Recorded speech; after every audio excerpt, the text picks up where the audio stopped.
ఓసారి కలిసి రాదు, ఒకసారి కలిసి వస్తుంది, ఒకసారి అవమానింపబడతాడు, ఒకసారి సంతోషపడతాడు. కానీ ఇవేవీ కూడా లక్ష్య పెట్టడు. ఇవన్నీ భగవంతుడికి అర్పణ చేసి తనదైన మార్గంలో తాను వెళ్ళిపోతూ ఉంటాడు. అందుకే ఆయన ఎక్కడున్నాడో అక్కడ శాంతి, ఆయన చుట్టూ ఎవరున్నారో వారికి శాంతి, వారు ఎక్కడ కూర్చున్నారో ఆ ప్రదేశము శాంతియుతంగా ఉంటుంది.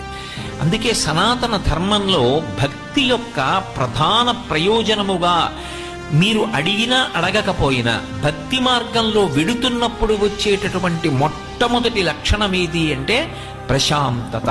అందుకే మీరు చూడండి, మీరు ఏది ఈశ్వర సంబంధమైన కార్యం చెయ్యండి, ఒక్క విషయాన్నే అడుగుతారు, ఓం శాంతి శాంతి శాంతి, దీని చేత శాంతి కలుగుగాక.